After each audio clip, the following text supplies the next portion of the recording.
De nos jours, les tsunamis tuent des milliers de gens et ravagent tout sur leur passage.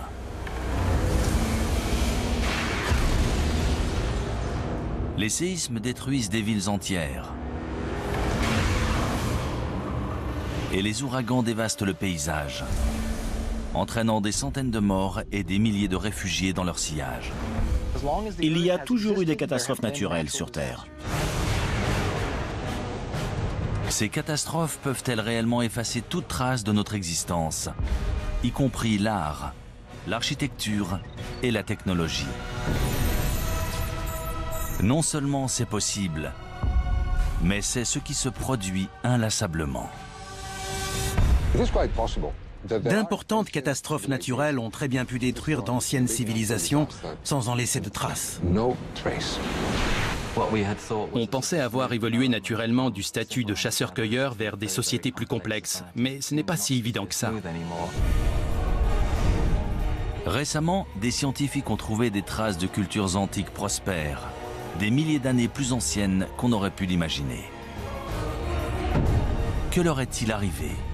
Comment ont-elles disparu? Et est-ce que cela pourrait se reproduire? Depuis toujours, les éléments imposent leurs lois aux habitants de la Terre. L'humanité est condamnée. Sommes-nous vraiment destinés à disparaître de la surface de la Terre? Notre civilisation va-t-elle, elle aussi, disparaître à jamais?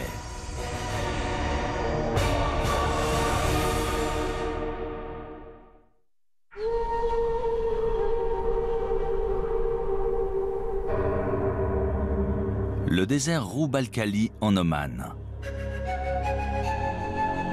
Ce territoire menaçant et désolé de la péninsule arabique est indiqué sur les cartes sous le nom de quart vide.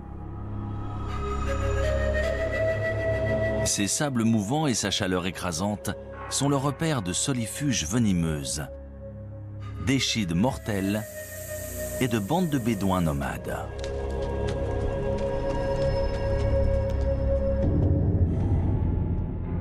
Mais si l'on en croit d'anciennes légendes, cette région était très différente. C'est ici, il y a environ 5000 ans, qu'existait autrefois un royaume mythique appelé Hiram. Connu pour sa richesse et sa splendeur, Dieu l'aurait détruit pour le punir de sa vilainie et de sa corruption. On en parle dans différentes sourates du Coran. Il est dit que le vent s'est mis à souffler et a détruit la ville parce que ses habitants ne voulaient pas suivre la parole de Dieu. Des prophètes sont venus pour essayer de les changer, de les purifier, mais ils ont refusé. Du coup, la ville et sa civilisation ont été détruites.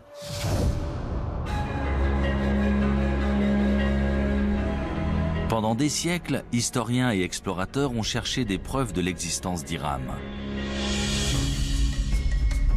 Mais il faudra combiner technologie spatiale et archéologie traditionnelle pour enfin réussir à prouver qu'Hiram est bien plus qu'un mythe.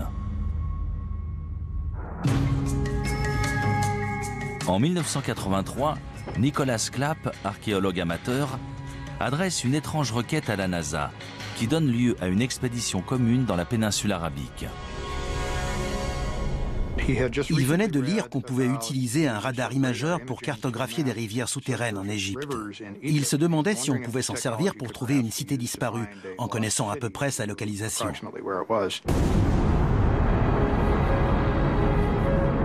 Transportée à bord de la navette Columbia, cette technologie appelée radar imageur spatial fonctionne comme un appareil de radiographie souterrain.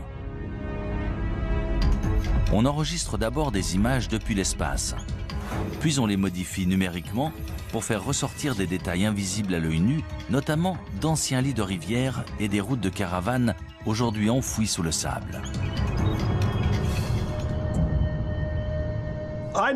Je n'aurais jamais cru qu'on pourrait découvrir depuis l'espace une cité disparue. Mais ils ont persisté et étudié des détails qui semblaient intéressants. Les images satellites ont un gros avantage. Elles permettent d'observer une région entière, de voir les détails dans leur contexte. Voilà une image d'un radar spatial d'une partie du Sahara, le désert au sud-ouest de l'Égypte, aujourd'hui l'un des endroits les plus secs de la planète. Cette large bande, c'est un ancien canal fluvial aussi large que la vallée du Nil. Et à l'intérieur, on peut voir un canal plus petit. Et voilà ce qu'on verrait une fois sur place. Là, on est au milieu de l'un de ces fleuves et on regarde une rive découpée plus haut. Ça a été une sacrée découverte. Dans l'Antiquité, les gens dépendaient de ressources, comme nous. Ils avaient besoin d'eau et de réseaux de transport. On a vu la relation entre ces différents éléments et découvert des pistes dans cette zone. Ça a été un point de départ dans notre recherche d'Iram. Les images satellites de Roub al-Khali montrent aussi d'anciennes routes de caravanes convergeant vers une zone le long de la frontière est du quart vide.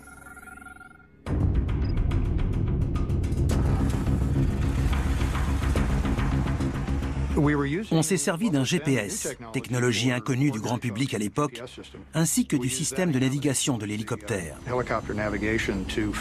C'est comme ça qu'on a trouvé la route qu'on avait vue sur les images satellites et qu'on l'a suivie dans le désert. C'était vraiment passionnant. On a décidé d'atterrir dans cette zone, près d'une sorte d'immense colline et d'un puits ou d'une source. Une fois sur place, je n'en revenais pas. Il y avait des bâtiments. Ça correspondait à la première section d'une place antique faite en pierre avec des murs et des bâtiments. Et il y avait des poteries un peu partout. Ensuite, on a identifié un nombre de lieux qui semblaient importants encore aujourd'hui. Et l'un d'eux était en fait le site d'Iram. Des centaines de milliers de caravanes constituées de centaines de milliers de chameaux et d'ânes transportaient des marchandises et des tissus depuis et vers la côte, en passant par ce site antique d'Iram. C'était un comptoir où se rassemblaient les caravanes de chameaux avant de traverser le désert. Il y avait une forteresse qui servait en fait à protéger la réserve en eau. C'est là qu'on contrôlait les caravanes de chameaux. Si elles voulaient traverser cette zone, il fallait payer une taxe. Après des fouilles plus poussées du site, on découvre les vestiges de 8 tours reliées par des murs de 9 mètres. Cela correspond à la description d'Iram dans le Coran, appelée aussi « cité des nobles piliers ». Mais si cette cité légendaire a bien existé, tous les autres détails à son sujet sont-ils vrais? A-t-elle vraiment disparu après avoir été enfouie sous le sable? Selon les scientifiques et géologues, c'est l'érosion d'un aqueduc sous la cité qui aurait entraîné sa disparition.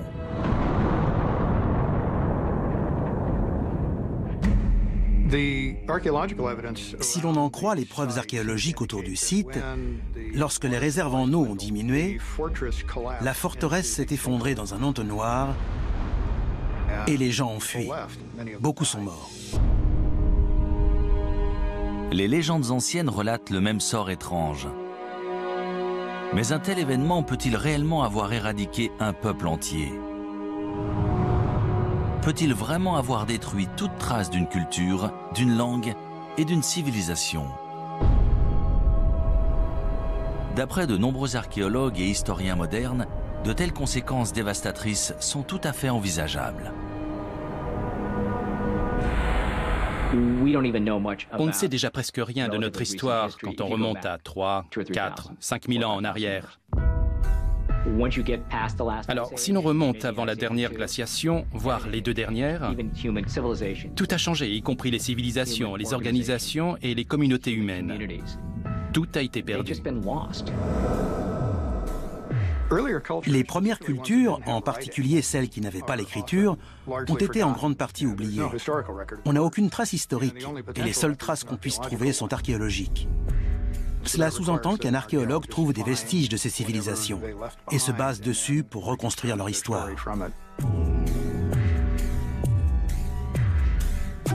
Pendant des décennies, on a supposé que les humains existaient depuis environ 200 000 ans.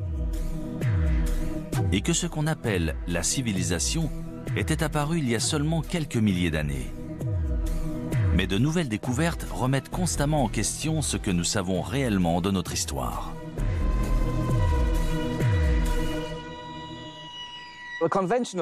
On dit qu'une civilisation naît en même temps que les premières villes et les premiers écrits. C'est ce qui est arrivé entre 3000 et 5000 ans avant Jésus-Christ en Mésopotamie, soit à l'Irak aujourd'hui. C'est à ce moment-là qu'on est passé de groupes de chasseurs-cueilleurs à une société agraire, c'est-à-dire à des gens capables de faire pousser leur nourriture. C'est ce qui a permis de rester à un endroit précis. Et c'est avec cette sédentarisation de l'humanité qu'on a commencé à parler du concept de civilisation.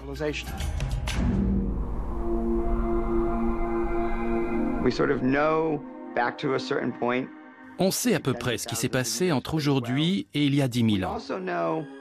Grâce aux études évolutionnaires, on sait à peu près quand les hommes sont apparus. Mais la période entre l'apparition des hommes et celle des civilisations qu'on connaît est très vaste. C'est excitant de découvrir jusqu'où remonte la civilisation. Si Hiram a vraiment existé, combien d'autres civilisations anciennes sont ensevelies et attendent d'être découvertes? Quand ce sera fait, que trouverons-nous? Des preuves de notre passé antique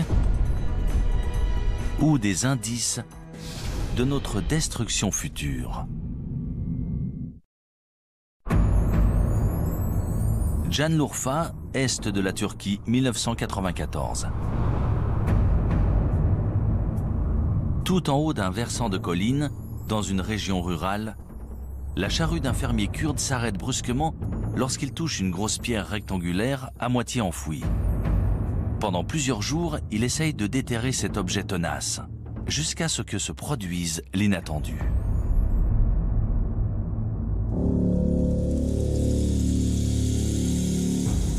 Le fermier découvre des traces de formes étranges sculptées dans la pierre.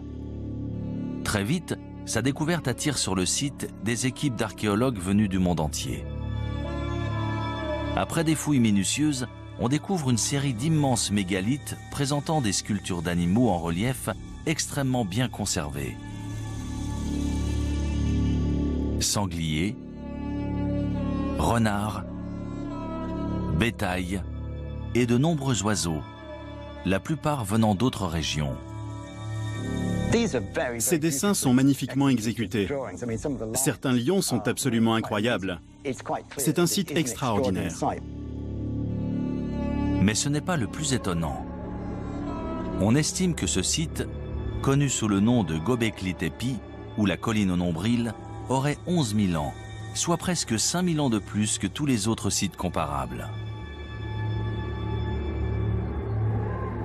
Göbekli Tepe a tout changé pour les archéologues. Suite à cette découverte, on a dû élargir notre définition du terme civilisation. On a tous été très surpris de découvrir Göbekli Tepe. On n'avait encore jamais vu de site aussi élaboré. C'est une découverte incroyable, surtout pour une période aussi ancienne. Göbekli Tepe est un site remarquable. Ces sculptures datent de 7000 ans avant les grandes pyramides. On se demande souvent comment les Égyptiens ont pu avoir accès à cette technologie et ce savoir-faire à leur époque. Mais maintenant, tout nous apparaît sous un nouveau jour. Göbekli Tepe a été érigé 7000 ans plus tôt. Récemment, l'imagerie radar du site a permis de révéler un gigantesque complexe présentant plus de 20 grandes structures ovales. Chacune est composée de colonnes mégalithiques en forme de T, ainsi que de 4 piliers sculptés en calcaire, reliés par des murs d'1,80 m et disposés dans un cercle mesurant entre 10 et 30 mètres de diamètre. Ils avaient tout organisé, tout prévu. Ils ont réussi à mobiliser des ouvriers et à entretenir ce site qui a ensuite été visité pendant de très longues années. Chaque pierre devait peser entre 15 et 20 tonnes, certaines même entre 40 et 60 tonnes. Quand on pense à l'organisation que ça a dû nécessiter, C'est tout simplement remarquable. De toute évidence, il devait y avoir des centaines, voire des milliers de personnes impliquées dans ce projet. Mais qui a construit Göbekli Tepe? Et à quoi servait cette structure? Göbekli Tepe a tout bouleversé. On pensait avoir évolué naturellement du statut de chasseur-cueilleur vers des sociétés plus complexes, mais ce n'est pas si évident que ça. D'après l'archéologue in situ Klaus Schmidt, il s'agit d'un centre régional majeur. Le site est très impressionnant et sur place, on a l'impression d'avoir le monde à ses pieds. Selon certains archéologues, les tribus nomades du néolithique parcouraient de grandes distances pour atteindre Göbekli Tepe et participer à des fêtes rituelles. Selon d'autres, ces ruines seraient celles d'un temple, voire d'un lieu de sacrifice. Ils devaient se rassembler pour une sorte de cérémonie religieuse. Ces ruines sont forcément un sanctuaire ou un centre religieux. Ce ne sont ni des maisons ni des tombes. On dirait un lieu de cérémonie. Selon de nombreux chercheurs, Göbekli Tepe aurait été utilisé pendant presque 2000 ans. Mais 7000 ans avant Jésus-Christ, les cercles de pierre auraient été enfouis et abandonnés intentionnellement. Pourquoi ? Pourquoi enterrer cet incroyable complexe composé d'au moins 20 structures différentes, voire plus? D'après moi, quelque chose a changé et ils ont dû partir. Et le meilleur moyen d'abandonner le site, c'était de tout enfouir. On n'abandonne pas tout comme ça. Ces sites sont si importants, si sacrés que lorsqu'on les quitte, on les recouvre pour les protéger. Et ensuite, on reconstruit par-dessus ou à côté. C'est le cas ici. On a la preuve qu'ils ont recouvert intentionnellement ces temples avant d'en bâtir un autre ailleurs. Ce n'est pas si simple. Il faut remettre ça en contexte. C'était la toute fin de la dernière période glaciaire, une ère de grands changements. On a des preuves qu'une catastrophe a eu lieu à cette époque sur le continent américain, probablement suite à l'impact d'une comète ou d'un astéroïde. On en a trouvé des preuves un peu partout dans le monde. C'est à cette époque que Göbekli Tepe a été construit. On aimerait savoir pourquoi. A priori, il s'est passé quelque chose qui les a poussés à le faire.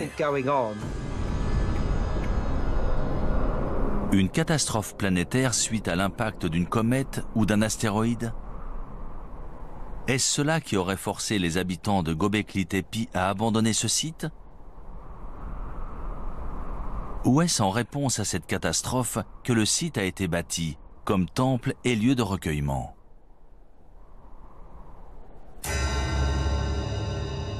Selon certains chercheurs, la réponse se trouve tout près, au mont Ararat. Dans la Bible hébraïque, c'est là que l'arche de Noé aurait échoué une fois les eaux du déluge refluées. En fait, le mont Ararat se trouve à seulement une centaine de kilomètres de Göbekli Tepe. Quand on observe les animaux sculptés à Göbekli Tepe, il est impossible d'expliquer pourquoi certains d'entre eux ont été représentés étant donné qu'on ne les trouve pas dans cette région. Est-ce que certains de ces animaux vivaient dans cette région à l'époque? Et dans ce cas, d'où venaient-ils? Si l'on en croit la mythologie, il s'agirait des animaux de l'arche de Noé. On a beaucoup étudié les origines du déluge. Ce récit existe un peu partout dans le monde. Il existe une version Ojibwe, une version amérindienne, une version chinoise, et on en parle dans la mythologie grecque et la mythologie hindoue. Il est tout à fait possible que des événements réels aient inspiré la mythologie et les légendes. Ces récits du déluge parlent peut-être de vrais déluges. Ces mythes et récits narrant un déluge et le sauvetage de nombreux animaux à bord d'une arche sont-ils vraiment inspirés de faits réels? Nous trouverons peut-être une réponse en étudiant d'autres civilisations disparues. Que vont-elles nous révéler du mystérieux passé et du futur incertain de l'humanité ? « 26 décembre 2004, Sumatra en Indonésie. Un gigantesque séisme sous-marin de magnitude 9,1, dont l'épicentre se situe au cœur de l'océan Indien, génère un tsunami dévastateur. En quelques minutes, il fait plus de 230 000 morts et plus de 2 millions de réfugiés.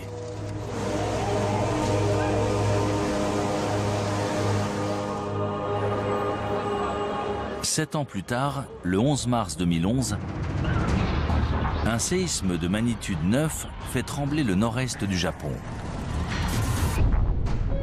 C'est le plus puissant séisme qu'ait jamais subi l'île. Quelques minutes plus tard, un tsunami de 9 mètres balaye les terres, emportant des villes entières et environ 23 000 personnes.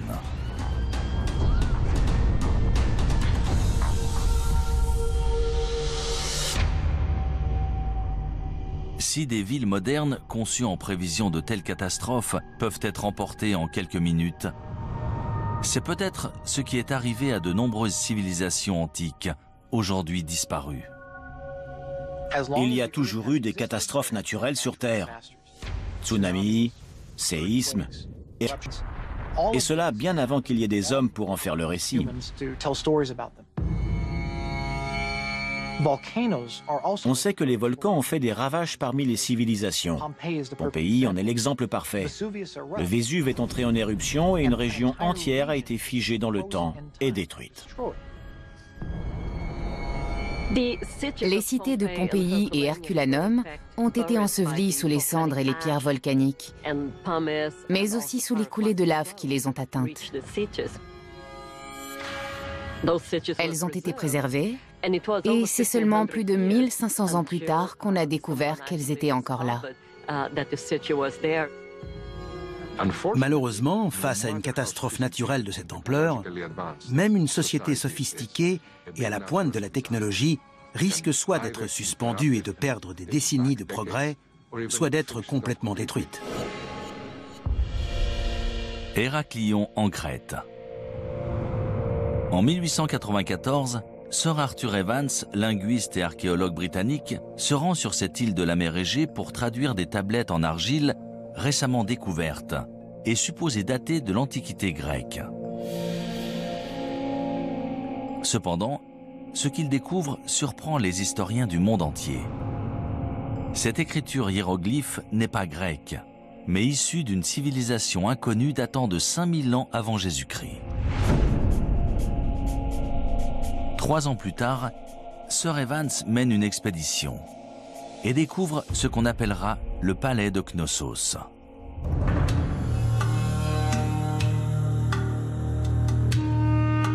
D'après les archéologues, l'imposante structure contenait autrefois des pièces richement décorées, de l'eau courante, chaude et froide, et même des toilettes en intérieur. Sir Evans nomme les bâtisseurs du palais les Minoens, en hommage au roi mythologique Minos de Crète. Lors de l'âge de bronze, la civilisation minoenne était toute puissante dans l'est de la Méditerranée. Elle avait une immense flotte et faisait commerce avec pratiquement tous les peuples du bassin méditerranéen. La société de la civilisation minoenne en Crète a été la première à développer des palais très sophistiqués, avec des cours pour tenir des cérémonies, des fresques et une architecture très élaborée.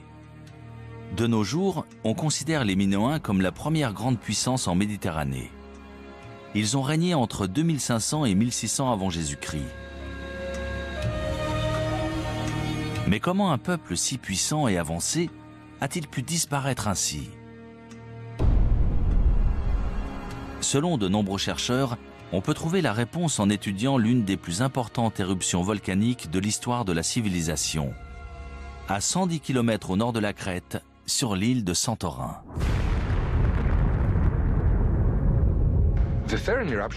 L'éruption de Santorin s'est déroulée en 2 ou 3 phases sur plusieurs jours, voire plusieurs semaines. On pense que les habitants de l'île ont détecté des signes qui les ont avertis, vu qu'on n'a pas trouvé de squelette à Santorin, contrairement à Pompéi. Les habitants de Santorin ont eu le temps de s'enfuir. En revanche, les habitants de Crète ne s'attendaient pas à ce que l'éruption ait de telles conséquences chez eux.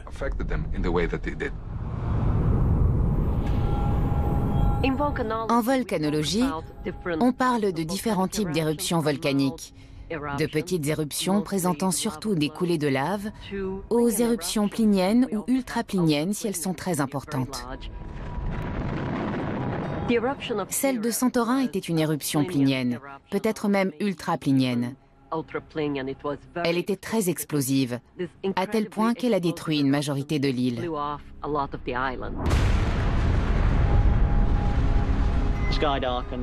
Le ciel s'est assombri, le panache volcanique s'est propagé, envoyant des cendres jusqu'à l'île de Rhodes et le sud-ouest de la Turquie.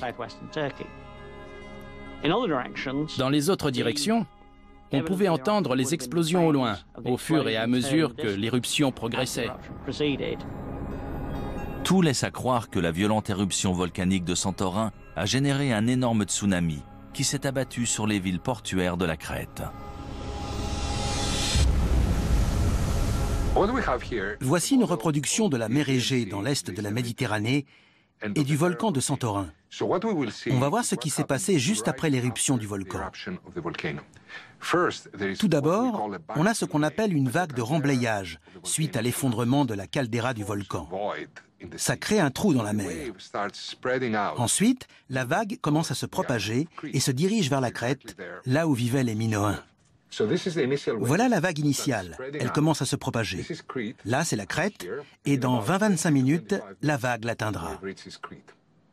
Quand elle s'est abattue sur la Crète, la vague mesurait entre 4,50 m et 9 mètres de haut.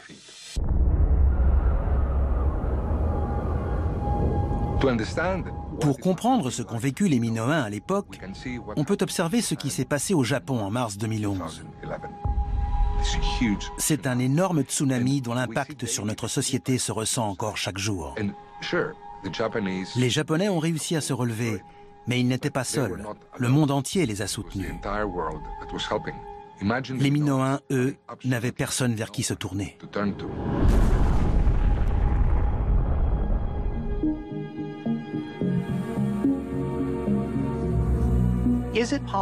Est-il possible qu'une civilisation ait existé, ait été détruite, puis qu'une autre civilisation ait vu le jour au même endroit, ignorant tout de celle qui l'a précédée? C'est une théorie fascinante qui entraîne bien des hypothèses. Du coup, de nombreuses personnes se demandent s'il n'y a pas eu une civilisation sur Terre bien avant toutes celles déjà connues, mais dont on ne saurait absolument rien. Si un volcan actif peut vraiment détruire toute trace d'une civilisation passée, une activité volcanique similaire pourrait-elle représenter la même menace encore aujourd'hui? C'est ce que croient les volcanologues. Ils s'inquiètent qu'une telle catastrophe puisse menacer la côte est des États-Unis.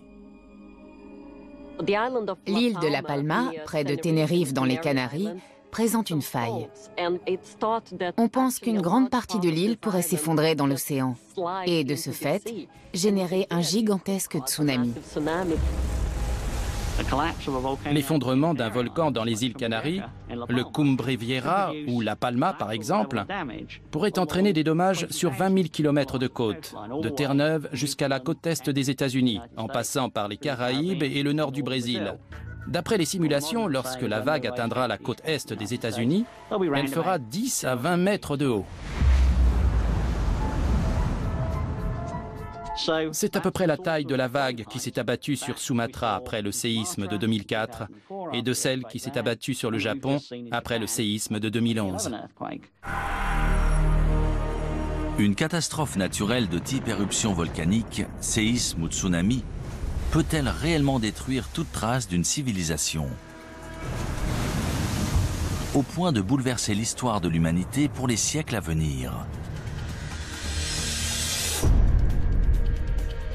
La réponse se trouve peut-être dans un ancien cimetière rempli d'or. dans une ville côtière sur la mer Noire.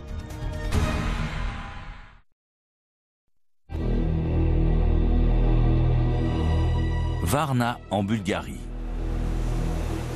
Pendant des siècles, cette ville balnéaire de la mer Noire a attiré voyageurs et commerçants en provenance d'Europe et du Moyen-Orient.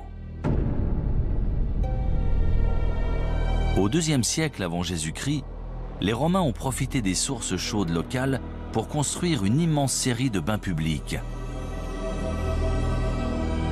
Mais ni les visiteurs, ni ses habitants ne connaissaient le secret enterré sous la ville. Un secret qui, une fois révélé, changerait l'histoire européenne à jamais. Ça s'est passé à la fin de l'automne 1972. Il y avait un site de construction en cours dans la zone industrielle de Varna. Ils creusaient pour installer des câbles électriques. Retcho Marinov, conducteur d'excavateur, creuse une tranchée d'1,20 m de profondeur lorsqu'il tombe sur ce qu'il pense être d'anciens artefacts en cuivre. Il les rapporte chez lui pour les mettre en sécurité. Quelques semaines plus tard, un habitant du village lui a dit que ces objets étaient très intéressants. Le directeur du musée de Dalgopol est venu chez lui et lorsqu'il a vu tous ces objets, il n'en croyait pas ses yeux. Le lendemain, des archéologues du musée de Varna, parmi lesquels Alexander Minchev, retournent sur le site de construction et sont stupéfaits de leur découverte.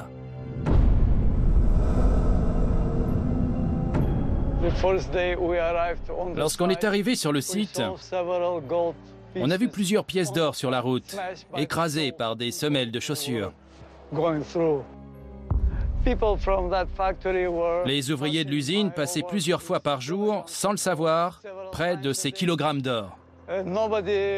Personne n'aurait cru que de tels trésors étaient cachés sous un champ, dans une zone pareille. Après des fouilles plus poussées, on découvre que ce terrain non exploité est en fait le site d'un cimetière oublié. Il contient plus de 300 tombes datant d'environ 4500 ans avant Jésus-Christ, selon les archéologues. En plus des ossements d'anciens résidents de Varna, ils découvrent des preuves troublantes d'une ancienne civilisation avancée et florissante.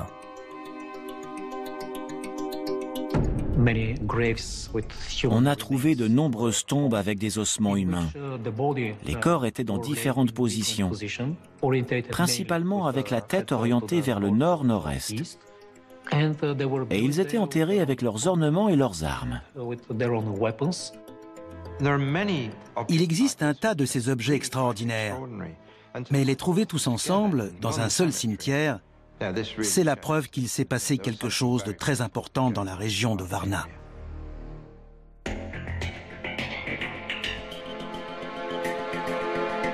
On a trouvé à l'intérieur de ces tombes plus de 15 000 artefacts à la conception élaborée, notamment des haches en cuivre et une grande quantité de bijoux en or et en jade.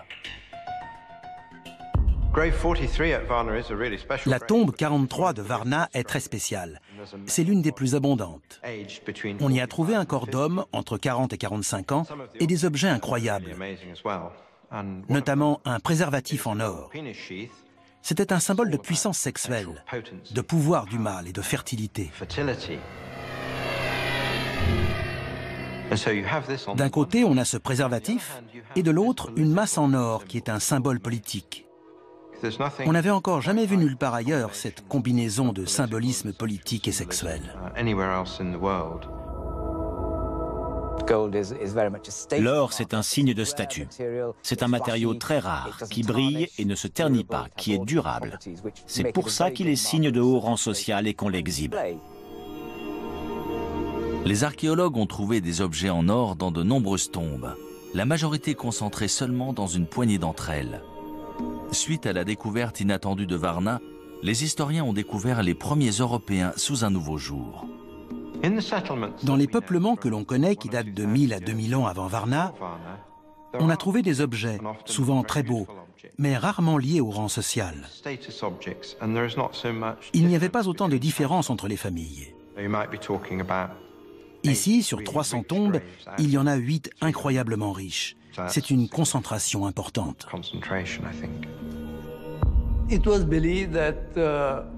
On suppose que pendant l'ère préhistorique, tous les hommes étaient égaux. Ils travaillaient ensemble, partageaient leurs récoltes. Il n'y avait aucune différence, ni d'ordre social, ni autre. Ils étaient sûrement comme nous. Ils aimaient l'or et les bijoux, et ils se servaient d'outils. Ils n'étaient pas différents de nous. Eux, c'est nous. Varna aurait servi de pôle aux commerçants préhistoriques qui transportaient des armes en cuivre vers des régions aussi éloignées que la France et l'Espagne. Presque 1500 ans avant la naissance de pôles de commerce similaires en Mésopotamie. Varna est aussi associé à l'armement, la guerre et les batailles. On a trouvé un grand nombre d'armes dans ces tombes. Haches de guerre, fer de lance, tête de flèche. Puissance et guerre vont toujours de pair. C'est évident. Avant la découverte de Varna, on connaissait des sociétés très complexes dont on sait aujourd'hui qu'elles datent de l'âge de bronze. Stonehenge est l'une de ces sociétés complexes. Mais Varna date d'au moins 3000 ans avant Stonehenge. La civilisation a mis énormément de temps à se développer. On pensait avoir trouvé tous les marqueurs en Égypte, en Mésopotamie et en Crète. Mais Varna existait bien avant cela. L'aube de la civilisation européenne a commencé ici, sur ce site. Et pendant des milliers d'années sous ce sol, l'histoire a conservé ses secrets. Je n'arrive pas à imaginer ce qui serait arrivé si on n'avait pas trouvé Varna, si tous ces objets étaient encore sous nos pieds. Pourtant, un mystère subsiste. Comment la population de Varna a-t-elle disparu vers 4100 avant Jésus-Christ? On a la preuve qu'à la fin du 5e millénaire,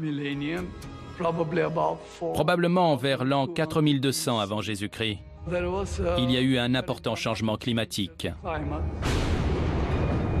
Le niveau de l'eau a augmenté et les températures sont devenues plus élevées. De ce fait, les conditions agricoles se sont détériorées. Est-ce qu'un changement climatique, sûrement à l'origine de sécheresses et de famines, pourrait avoir causé la disparition de Varna? Récemment, des fouilles archéologiques au Moyen-Orient nous ont fourni de nouvelles informations. D'après de nombreux archéologues et spécialistes, ces découvertes vont nous permettre de résoudre le mystère entourant la disparition de Varna et d'autres cités disparues. Mais d'autres se basent sur des preuves différentes, plus incroyables encore. Celles des catastrophes naturelles et des cataclysmes de proportions mondiales, voire nucléaires. Des preuves qui impliquent que le temps nous est compté.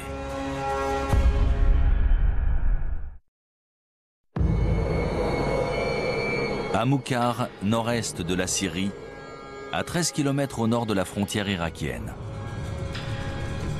Au début de l'année 2000, une équipe d'archéologues de l'Institut oriental de Chicago fait une étonnante annonce.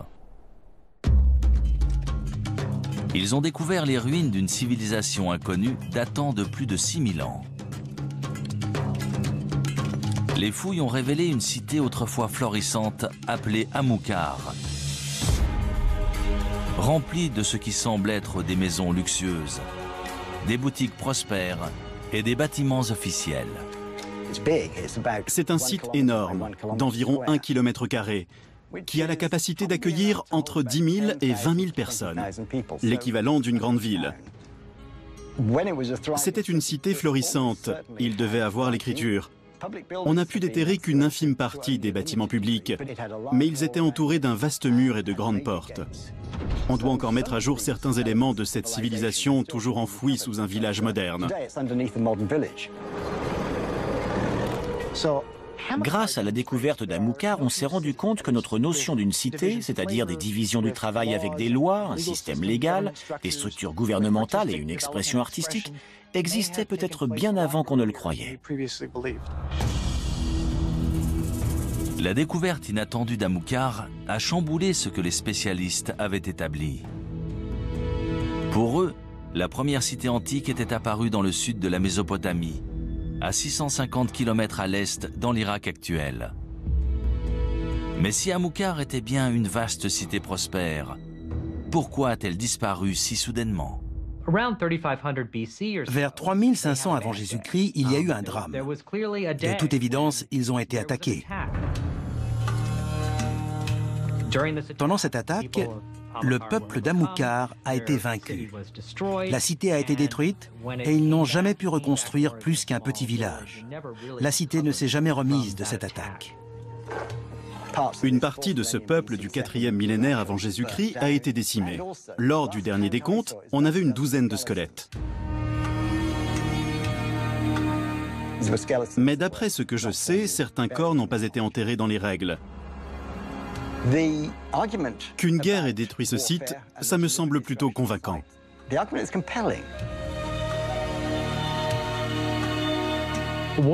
Au moment de la destruction d'Amukar, on se battait la plupart du temps à main nue. Mais on a des preuves que les habitants d'Amukar utilisaient des balles. Pas des balles de revolver, évidemment, plutôt des projectiles avec des frondes. C'est une hypothèse controversée mise en avant par les archéologues d'Amukar. Dans tous les cas, lorsque la cité a été détruite, le combat a fait rage et la cité a péri dans les flammes. C'est intéressant, car on sait depuis longtemps qu'à cette époque, d'autres cités se développaient dans le sud, comme Uruk par exemple. Mais aujourd'hui, on a de nouvelles preuves que des cités comme Amukar créaient leur propre civilisation en parallèle. Avec une telle dynamique nord contre sud, la destruction d'Amukar a pu sonner le glas de ces peuples du nord qui essayaient de créer leur propre mode de vie. Ils ont fini par être vaincus par les peuples du sud, ce qui a bouleversé le cours de l'histoire. À des centaines de kilomètres à l'ouest d'Amukar se trouvent les ruines d'un autre peuplement antique, Caramel. En 2007, des archéologues qui déterraient des tombes anciennes in situ ont découvert les fondements de 5 larges tours en pierre de 4,50 m de diamètre et d'environ 6 mètres de haut chacune. Elles auraient au moins 10 000 ans. Ces ruines sont situées dans le nord de la Syrie, pas très loin de Göbekli Tepe. De toute évidence, il s'agit de la même culture. Nous ignorons pourquoi ce site a été construit. Tout laisse à penser qu'il s'agissait de défense. Il devait sûrement faire face à des prédateurs, animaux ou humains. À quoi servaient ces tours? Est-ce qu'elles faisaient partie d'une forteresse? S'agissait-il de tours de guet ou avaient-elles une autre utilité? Honnêtement, on n'en sait rien. Caramel, dans le nord-ouest de la Syrie, est un site important. C'est la toute première preuve de structure permanente en pierre, datant de 2000 ans avant ce que l'on pensait être la structure permanente la plus ancienne dans la cité de Jéricho. Avec la découverte de Caramel, on a abandonné l'idée que l'évolution depuis le néolithique a été un processus unique. Je peux vous nommer de nombreux autres sites où l'on a trouvé des cultures locales distinctes, chacune très élaborée, mais différentes les unes des autres. Il n'y a pas eu un seul grand développement. Il y en a eu tout un tas, certains plus réussis que d'autres. Pour la plupart des spécialistes, Caramel et Amukar ont été détruites par des armées venues du sud de la Mésopotamie. Dans l'Antiquité, il y avait énormément de conflits. Je ne parle pas de guerre mesquine et irréfléchie. Il s'agissait d'agrandir des cités, de s'approprier plus de territoires et de subordonner plus de villes pour taxer plus de résidents. Ces guerres territoriales sont-elles la seule cause de la destruction de ces grandes cités antiques? Depuis peu, une autre théorie infiniment plus hasardeuse a vu le jour. Caramel et Amilcar ont peut-être été victimes d'une étrange et spontanée explosion nucléaire.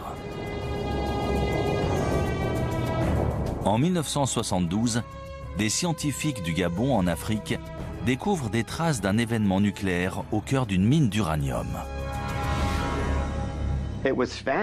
On sait que les réacteurs nucléaires génèrent des déchets.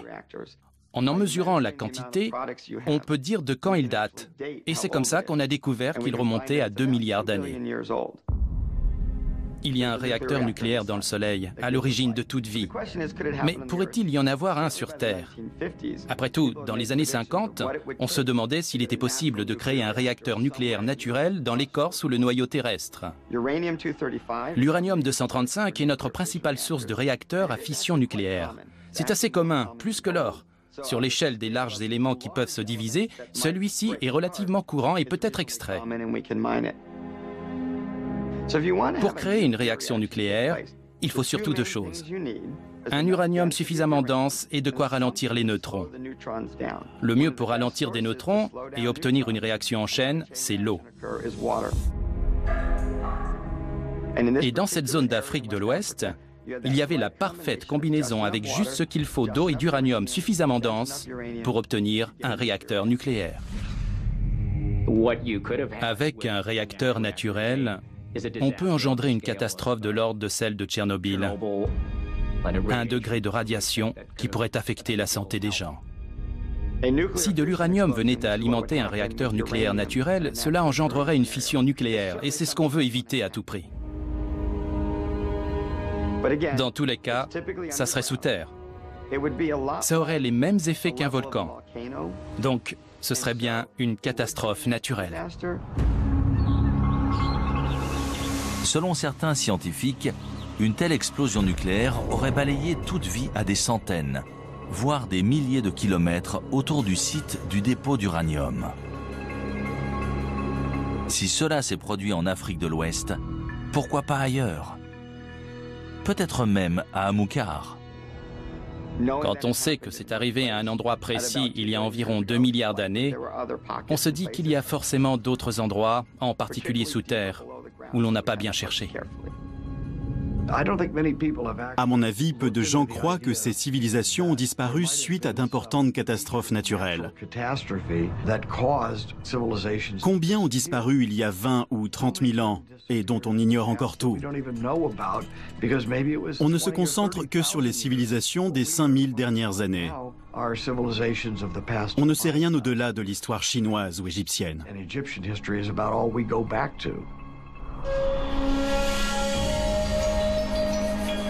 Ces civilisations préhistoriques ont-elles vraiment été anéanties par des explosions naturelles issues des profondeurs de la Terre? Ou est-il possible que ces cités antiques aient été détruites depuis beaucoup plus loin?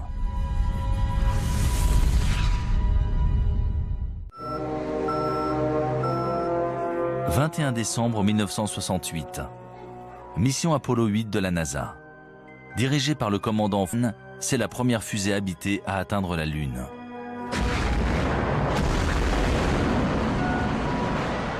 Après avoir tourné 10 fois en orbite autour de la Lune, les astronautes capturent parmi les plus belles images de sa surface.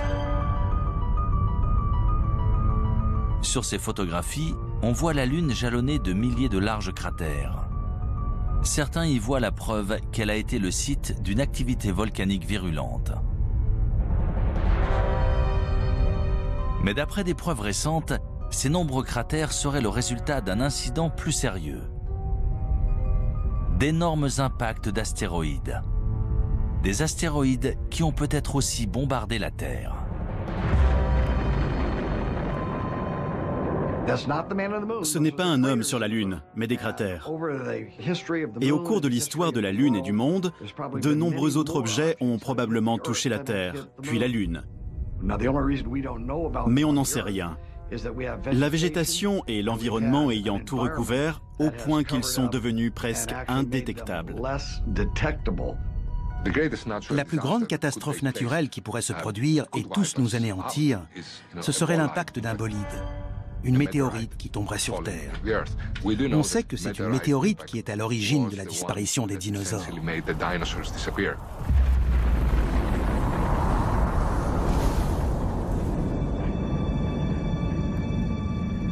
Nous voici au bord du météore cratère, site célèbre d'un impact de météorite dans le nord de l'Arizona. Le cratère a été formé il y a 50 000 ans lorsqu'un astéroïde d'environ 45 mètres de diamètre est entré dans l'atmosphère à environ 42 000 km/h. Il a frappé le sol avec une force équivalente à celle de 1000 bombes atomiques.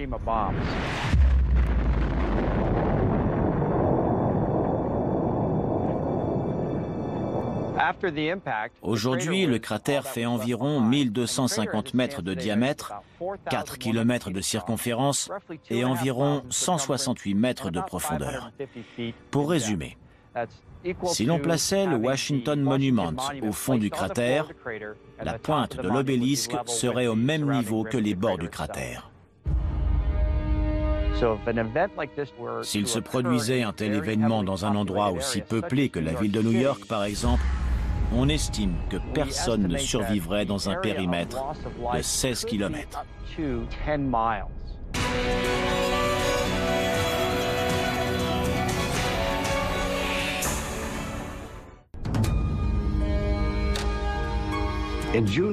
En juin 2002, il s'est produit un événement qui aurait dû tirer la sonnette d'alarme. Un astéroïde de la taille d'un terrain de football est passé entre la Terre et la Lune, à un tiers de la distance qui nous sépare de la Lune. Il a fallu qu'il nous dépasse pour qu'on sache qu'il était là. S'il avait atterri dans le Pacifique, il aurait pu balayer le sud de la Californie avec un tsunami. Un objet d'un incroyable pouvoir destructeur a frôlé la Terre et on ne s'en est rendu compte qu'après son passage. On ne peut pas laisser ce type de menace passer inaperçue à l'avenir. En 2005, la NASA a commencé à suivre les plus gros astéroïdes connus risquant de heurter la Terre. C'est ce qu'on appelle des objets géocroiseurs. Un objet géocroiseur est soit une comète, soit un astéroïde progressant dans l'espace proche de la Terre. Techniquement, c'est un objet qui peut se trouver à 45 millions de kilomètres de l'orbite de la Terre et dont la taille peut varier entre une balle de golf et un pâté de maison, voire plus. Même si de nombreuses météorites de la taille d'une balle de baseball entrent tous les jours dans notre atmosphère, ils se désintègrent dans la haute atmosphère. Seuls les astéroïdes d'au moins 30 mètres de diamètre risquent de frapper la surface de notre planète. Le dernier astéroïde le plus dévastateur a frappé la Terre le 30 juin 1908 au-dessus de la rivière Tunguska, en Sibérie russe. Un objet mesurant entre 30 et 40 mètres est entré dans notre atmosphère. La pression exercée à l'avant de ce petit astéroïde était plus importante que celle exercée à l'arrière. Du coup, il s'est aplati et a explosé à environ 6,5 km au-dessus de la surface de la Terre.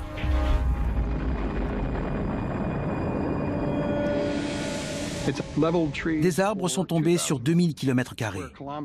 C'est une région inhabitée. Il n'y a donc pas eu de blessés, mais des rennes sont morts, des arbres se sont renversés et il y a eu de nombreux dégâts. On parle d'environ 5 mégatonnes d'énergie, soit 385 fois l'énergie générée par la bombe d'Hiroshima à la fin de la Seconde Guerre mondiale. Même si l'impact d'un météore de la taille d'un terrain de football aurait des conséquences dévastatrices, les scientifiques redoutent surtout des objets encore plus gros. Il y a environ 1000 astéroïdes d'1 ou 2 kilomètres, voire plus, dans l'espace près de la Terre. Un type entraînerait des conséquences planétaires. Et ce n'est pas le pire. La poussière et les débris projetés dans l'atmosphère plongeraient la Terre dans le noir. Sans oublier les pluies acides et les tempêtes de feu causées par les débris s'abattant sur notre planète. En plus de la poussière, la suie stopperait la photosynthèse, indispensable aux plantes. Et bien sûr, aux animaux se nourrissant de ces plantes.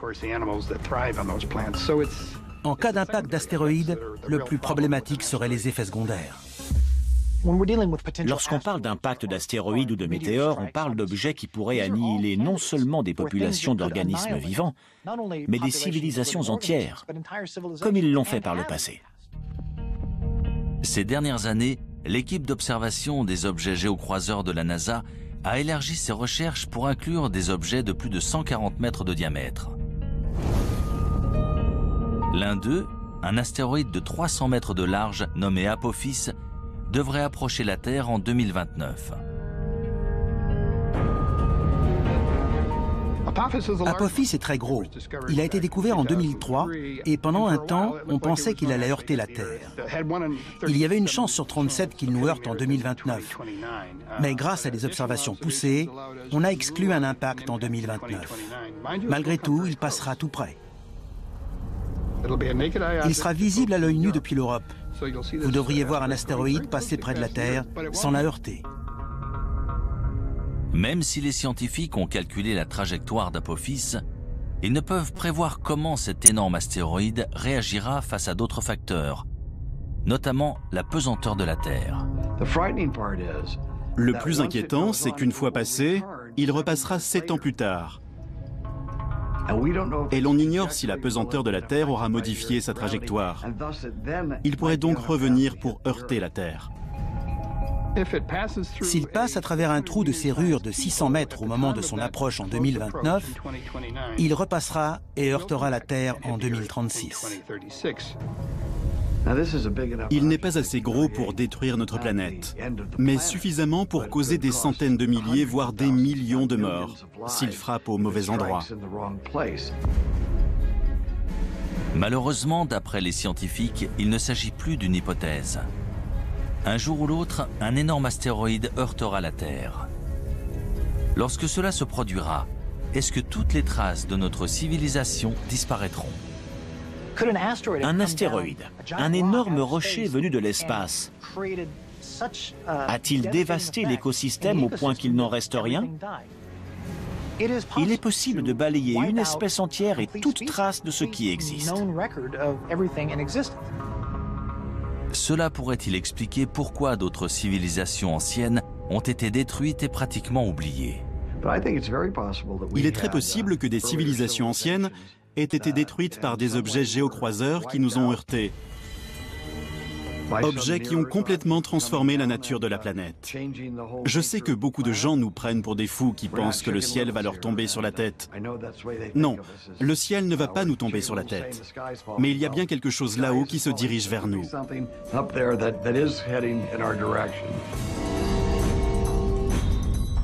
Si un météore heurte la Terre de notre vivant, que pourrons-nous entreprendre pour minimiser ces ravages ? Sommes-nous suffisamment préparés pour ne pas perdre les siècles d'avancées technologiques dont l'humanité peut se vanter ? Ou sommes-nous plus vulnérables que nous ne le pensons ?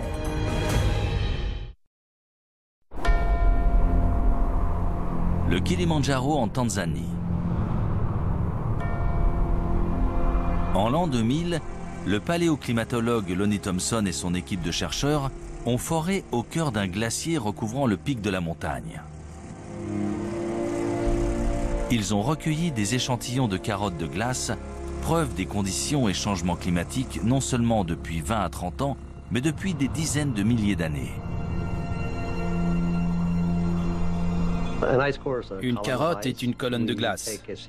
On en recueille plusieurs à la surface pour retracer l'histoire du climat et de l'environnement dans différentes parties du monde. Ces carottes ont des couches bien distinctes et en mesurant l'épaisseur de ces couches, on peut calculer l'évolution des précipitations dans le temps. Les bulles d'air préservées dans la glace retracent l'histoire de la composition de notre atmosphère. Là, on peut remonter jusqu'à 800 000 ans en arrière, en étudiant notamment le dioxyde de carbone, le méthane et le protoxyde d'azote. On peut même observer des micro-organismes pris dans la glace.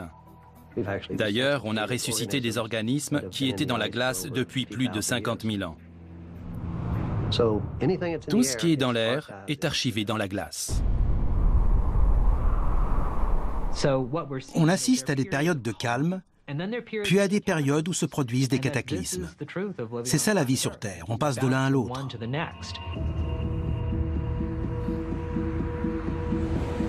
Stockées dans ces immenses congélateurs à l'Université d'État de l'Ohio, voici les carottes de glace que Lonnie Thompson a recueillies dans des glaciers du monde entier. On en a recueilli plus de 7000 mètres. C'est la seule collection tropicale de carottes de glace au monde. Certaines viennent du Kilimandjaro et d'autres de l'archipel François-Joseph à l'extrême nord de la Russie.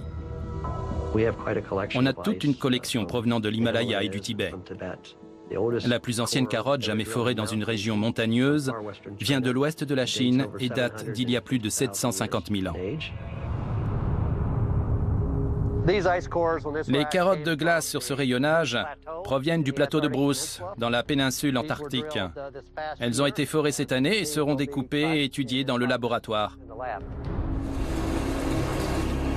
D'après une étude récente de ces échantillons, un événement climatique radical s'est produit sur Terre il y a environ 5200 ans.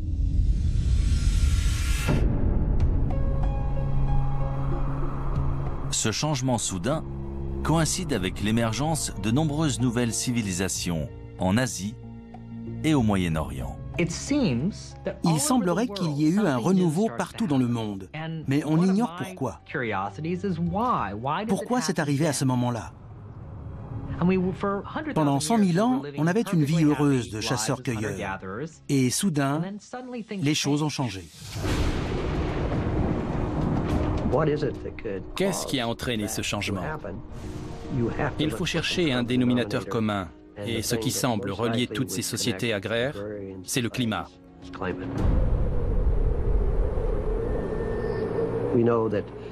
On sait qu'à cette époque, le désert du Sahara s'est asséché.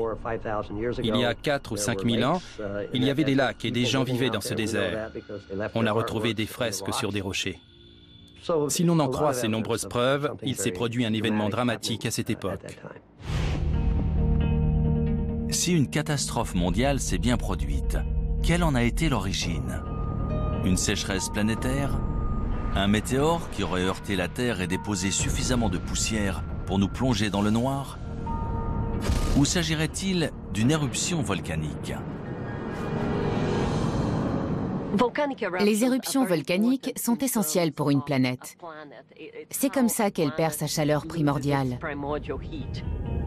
Ça fait des milliards d'années qu'il y a des éruptions volcaniques sur Terre. L'existence des hommes ne représente qu'une fraction de ce temps. Il y avait des éruptions volcaniques bien avant eux, et il y en aura bien après eux. Sans elles, la Terre ne serait pas ce qu'elle est aujourd'hui.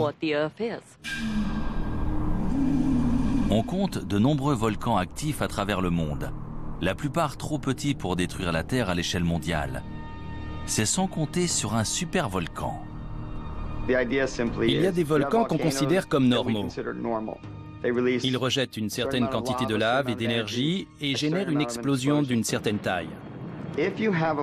Si la lave et les gaz d'un volcan sont particulièrement bien enfermés, la pression sera d'autant plus forte et l'explosion d'autant plus massive. Et c'est ce qu'on appelle un supervolcan. Certains volcans génèrent des éruptions très importantes.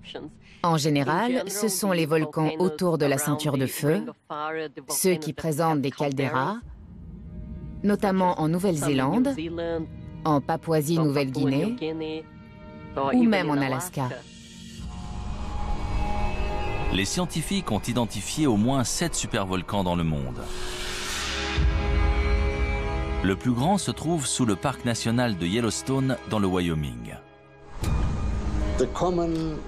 Si l'on en croit la géophysique, à Yellowstone et dans certains autres endroits sur Terre, il y a une concentration de chaleur en profondeur, ce qui entraîne une fonte partielle de la roche dans ces régions. Et de ce fait, de temps à autre, cela peut provoquer une gigantesque éruption.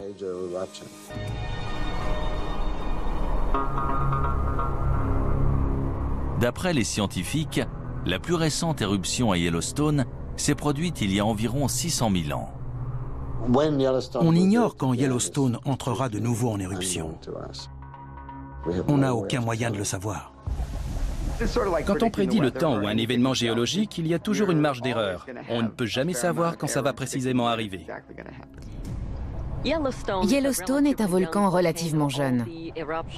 Il est entré en éruption pour la première fois il y a 2,5 millions d'années. Géologiquement parlant, c'est jeune. Ce serait terrifiant si Yellowstone donnait de nouveau une éruption catastrophique. Ce serait du jamais vu. À côté, une éruption du mont Saint-Helens, c'est ridicule. Cela entraînerait un changement climatique sur toute la planète. La température moyenne de la Terre chuterait et l'ouest des États-Unis serait ravagé. Tout serait recouvert de cendres. Il n'y aurait plus d'agriculture. Et ça durerait un moment. Cette éruption bouleverserait notre civilisation. La cendre et les gaz toxiques émis lors d'une grosse éruption pourraient créer un brouillard qui plongerait la planète dans le noir pendant plusieurs années. Dans l'obscurité, les récoltes et les animaux mourraient, condamnant les hommes à mourir de faim. Si Yellowstone explosait aujourd'hui, vu que nous sommes de plus en plus nombreux, les conséquences de l'éruption seraient beaucoup plus grandes que par le passé. 7 millions de personnes voient le jour chaque mois à travers le monde. C'est du jamais vu. Notre planète est vulnérable. Nous ne sommes pas prêts. Notre société moderne est aussi fragile que ces sociétés antiques de grande envergure. Il y a énormément d'habitants, on se repose sur les ressources de la Terre et à force de les utiliser de manière si intensive, on les détériore. Pour beaucoup, notre société est au bord de l'effondrement. Les hommes sont des êtres très dépendants par nature.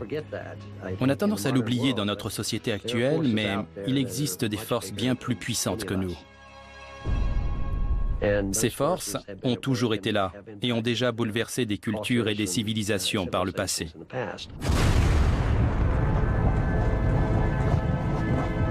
Ce genre de catastrophe planétaire semble tout droit sorti d'un film de science-fiction. Pourtant, de nombreux gouvernements et entreprises se préparent à un tel événement. Malheureusement, une question subsiste. Leur plan fonctionnera-t-il ?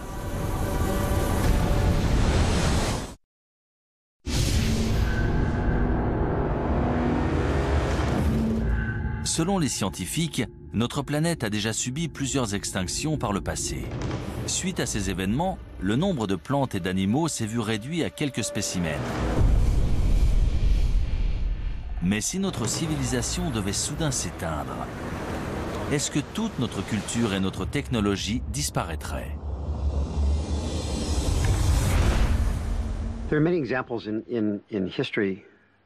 Ce ne serait pas la première fois qu'un peuple perd ses technologies et son savoir-faire. Bien sûr, l'exemple le plus célèbre est celui de la bibliothèque d'Alexandrie en Égypte. Lorsque cette bibliothèque a été détruite au 1er siècle de notre ère, toutes ces incroyables connaissances accumulées dans l'Antiquité ont été perdues. Et il ne s'agissait pas uniquement des connaissances des Égyptiens. Tout le monde classique a été touché.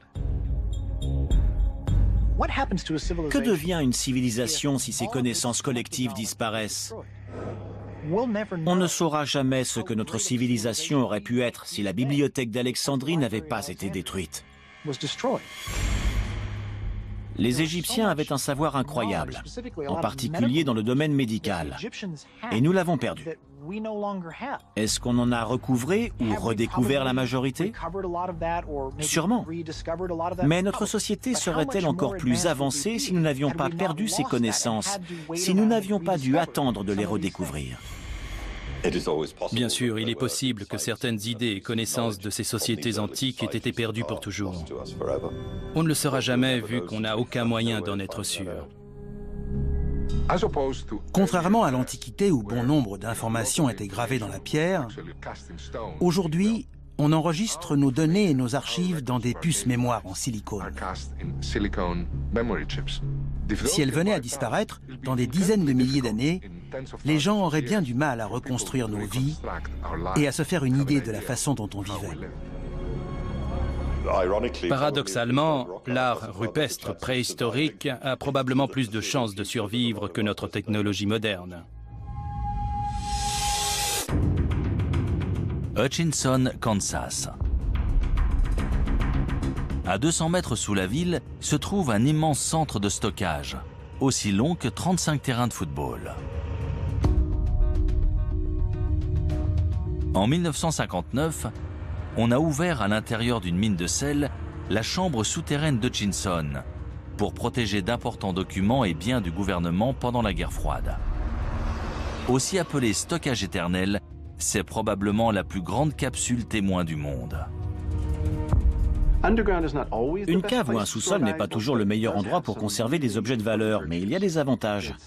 La température est stable et les réactions chimiques responsables de la dégradation des objets dépendent justement des changements de température. L'humidité joue aussi un rôle important. 1 degré d'humidité stable, ni trop élevé ni trop bas, c'est idéal pour la conservation.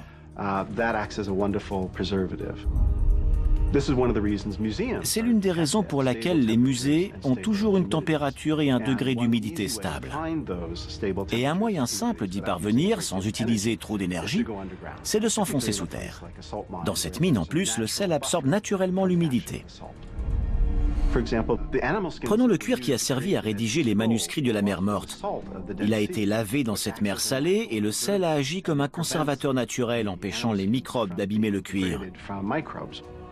C'est pour ça qu'ils sont encore en si bon état aujourd'hui. Parmi les objets précieux et rares stockés ici, les copies originales de nombreux films et programmes télé populaires, ainsi que des photographies et documents historiques importants.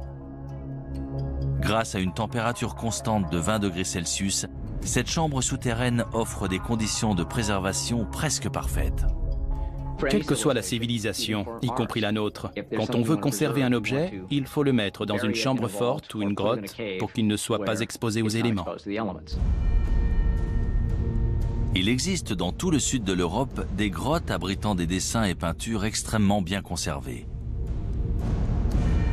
La plus ancienne et élaborée de toutes a été découverte en 1994 dans la vallée de l'Ardèche en France. D'après les scientifiques, les œuvres à l'intérieur de la grotte Chauvet datent de 30 000 ans avant Jésus-Christ. C'est l'une des plus belles grottes ornées de la période glaciaire.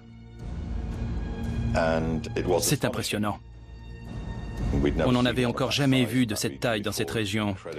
Elle est d'une incroyable richesse. Il y a environ 400 peintures et gravures d'animaux, de magnifiques représentations de chevaux, de rhinocéros, d'ours, une grande variété d'images.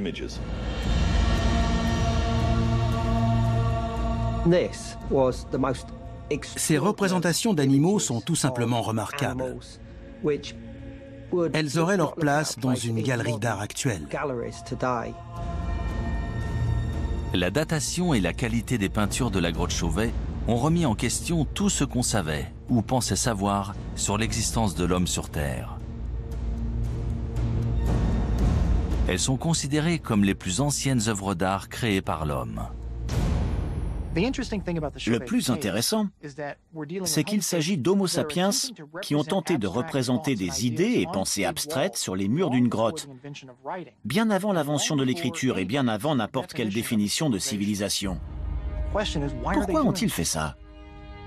Ces artistes antiques ont-ils créé leur art sur des murs de pierre au cœur des grottes pour le protéger des générations futures? Dans 30 000 ans, les seules traces de notre existence seront-elles stockées en sécurité sous la terre?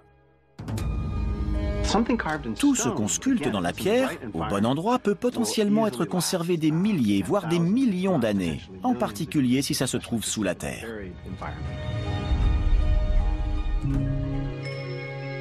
C'est sur une île norvégienne isolée, à 1300 km au sud du pôle Nord et à presque 125 mètres au cœur d'une montagne de grès, que se trouve la réserve mondiale de semences du Svalbard. Il s'agit d'une mesure de protection en cas de perte accidentelle de la grande variété de plantes et de récoltes alimentaires sur Terre. Plus de 20 millions de graines sont stockées ici. Les graines sont stockées dans une mine de charbon abandonnée, transformée en une réserve stabilisée. Certaines graines peuvent survivre très longtemps, d'autres ont besoin d'être plantées, de pousser et d'être de nouveau récoltées. Ce n'est pas un environnement statique. Ici, les graines sont constamment renouvelées et échangées contre des graines issues d'autres réserves dans le monde. Cette réserve de graines a été conçue spécialement au cas où notre civilisation serait détruite.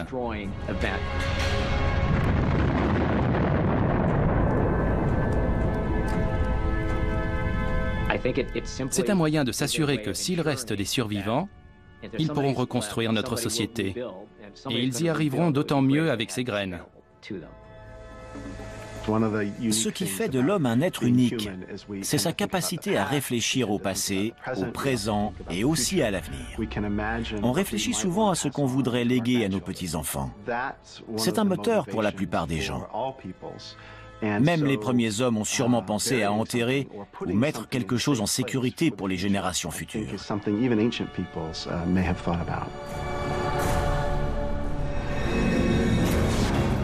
Si des civilisations anciennes ont délibérément conservé des preuves de leurs connaissances et technologies avancées dans des grottes ou structures souterraines, ces trésors cachés pourront-ils nous aider à savoir qui nous sommes et d'où nous venons? Et surtout, quel pourcentage de notre civilisation survivra dans le futur? Pouvons-nous réellement disparaître de la planète sans laisser de traces?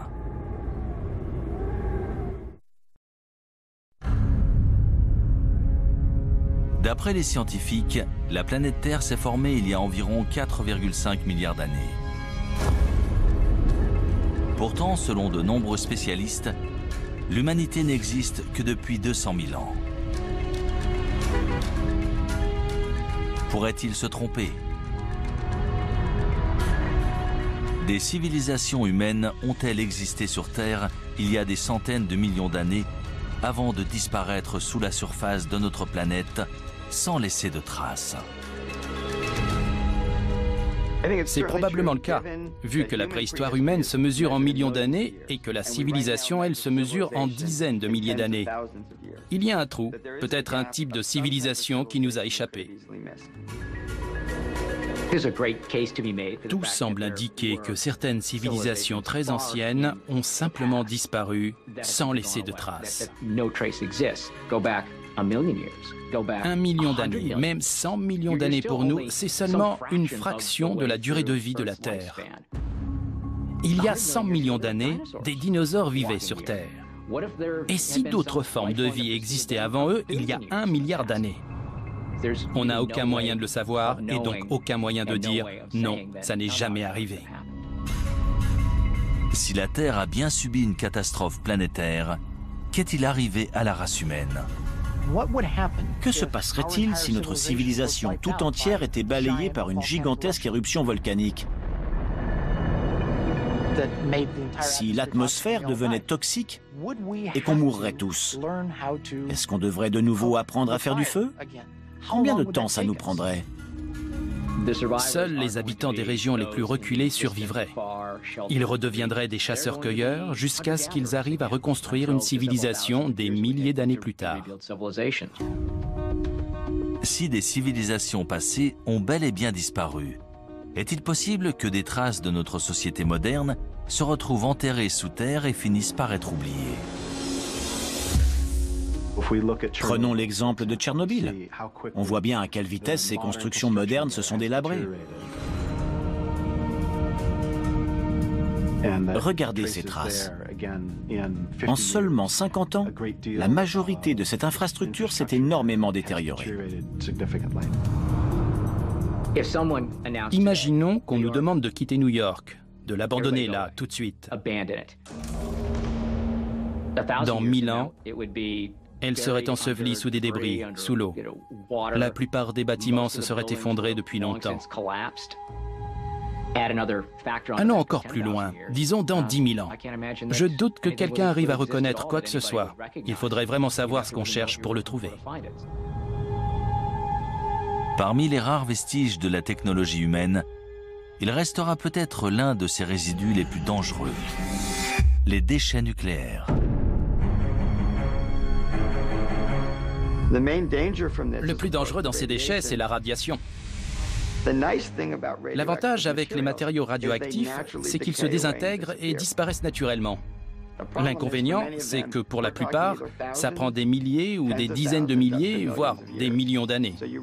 Il faut absolument concevoir une zone de stockage sûre qui les contiendra pendant très longtemps. Le traitement des déchets radioactifs issus de la création d'armes et de l'énergie nucléaire est sujet à controverse. On doit bien s'en débarrasser quelque part sur Terre. On a donc prévu de les enterrer profondément dans le sol. C'est la solution géologique au problème des déchets nucléaires. Le département de l'énergie des États-Unis a engagé une équipe de spécialistes qui étudie des sites de traitement des déchets nucléaires aux côtés d'ingénieurs. Ils espèrent concevoir un signe d'avertissement universel que les prochaines générations pourront comprendre pendant au moins 10 000 ans. Ils doivent imaginer tout un concept pour prévenir les gens et les avertir du danger.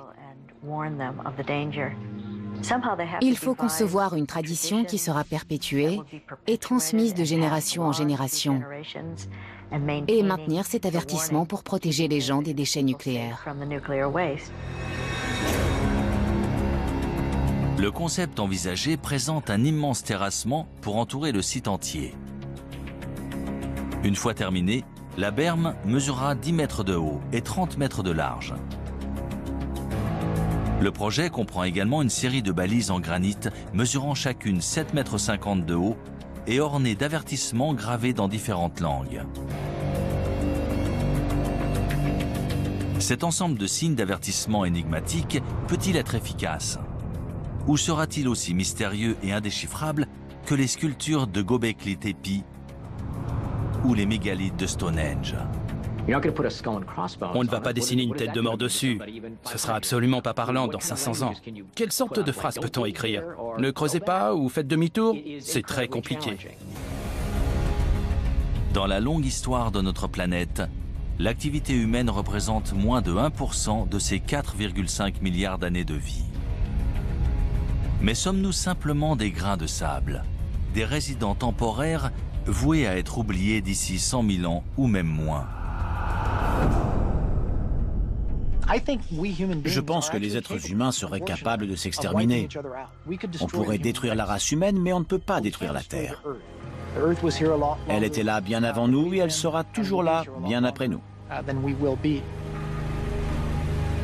Si chaque trace de notre civilisation peut être détruite aussi facilement, comment les historiens peuvent-ils être sûrs que tout ce que nous vivons ne s'est pas produit auparavant?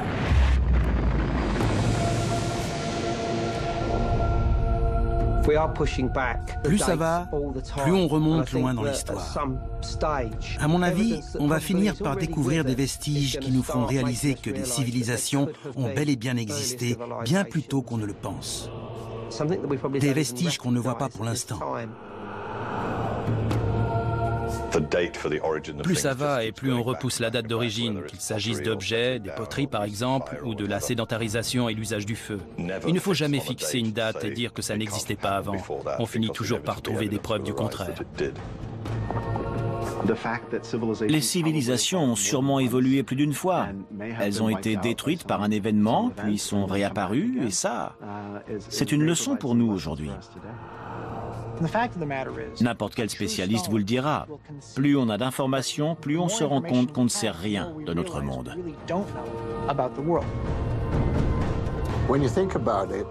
Quand on y pense, les traces écrites qu'on a de ce passé lointain sont si infimes qu'en fait, on ne sait presque rien. L'histoire de l'humanité est-elle si mystérieuse? Ou reste-t-il des indices cachés attendant d'être découverts? Quand nous les trouverons, écouterons-nous leur avertissement? Et si nous n'en tenons pas compte, deviendrons-nous une autre civilisation disparue?